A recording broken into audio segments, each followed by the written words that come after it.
Which trade negotiations beyond China, which I know is occupying a lot of your attention lately, are you most focused on? I think we are about to finish up with Korea. Oh, is that going well? There was some question about the investment there. Yeah, it's as I said, the devil's in the details, but we are ironing out the details. I think there'll be, again, good thing about IMF and World Bank Week brings a lot of people here, so we'll be talking about that.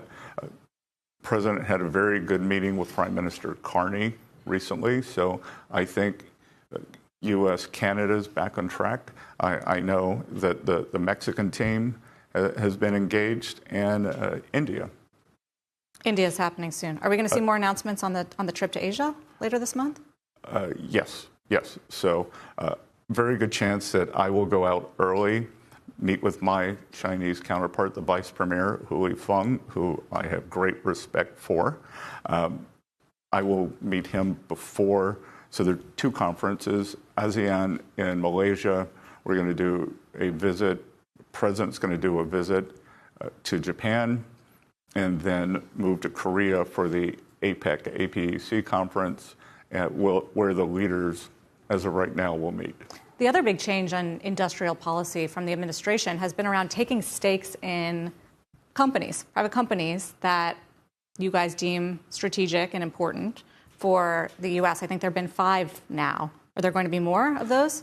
I wouldn't be surprised because, again, many of these, when we get an announcement like this week with China on the rare earths, you realize we have to be self-sufficient, or we have to be sufficient with our allies. So when you are facing a non-market economy like China, then you have to exercise industrial policy. So on rare earths, for 20 years, anytime, rare earths are not rare.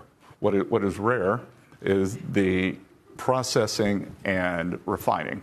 Which China dominates. I think they have 70% of the mining, but 95% of the processing and refining. And for 20 years, anytime anyone in a market-based economy stood up a processor or refiner, China came in, cut price, and put them out of business. So we're going to set price floors and the forward buying to make sure that this doesn't happen again. And we're going to do it across a range of industries. I was going to say, though, where do you stop? I mean, pharmaceuticals are really important for national security. Defense companies, we have the Pfizer CEO, we have the Northrop Grumman CEO. Are you going to be taking stakes in all of them? I don't think we have to do that. I do think our defense companies are woefully behind in terms of deliveries. So we may have to, as their biggest customer, may have to prod them to do a little more research, do a few stock buybacks, which is really what got Boeing into trouble. Because you're such a big customer.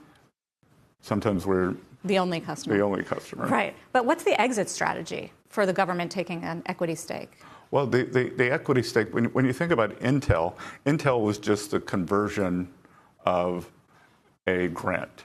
So I was with President Trump's Secretary Lutnick in the Oval when the Intel CEO was there, and it was, well, why don't we have a stake? Why don't we have the upside? We don't have any governance there. And then with these other deals, Mountain Pass would be one of the companies where it's a rare earth miner processor. But then you see private capital come in. You see Jamie Dimon said that JP Morgan is going to get into the business. They're going to be lending. They're probably set up some kind of an exchange. They're anxious to work with us on a strategic, we have a strategic petroleum reserve. Right. We're going to need a strategic mineral reserve. And the private sector is coming in, and that's part of the CapEx boom, too. But what do you say to people who say that sounds socialist? I mean, for government taking stakes in private companies, picking winners and losers, that's not how we do it in America. Well, that's the reason we've got this rare earths problem. That it is, again, that we're not going to come in and take stakes in non-strategic industries, but we've identified 7 industries. If anyone wants to read it, I wrote a paper on this about 15 months ago for a speech I delivered at the Manhattan Institute.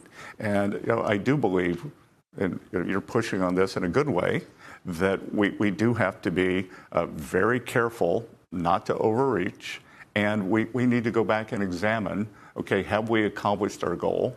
And then you can move on, but we have to be vigilant.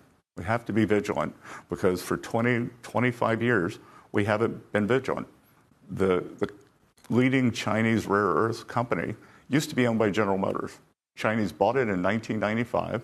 CFIUS, which I chair, the Committee for Foreign Investment in the U.S., mandated that it stayed in the U.S. for 5 years. Guess what happened 5 years and 1 day? Went back to China. Went back to China. Yeah. Nobody was watching. Everyone was asleep at the switch. So we're just not going to be asleep at the switch.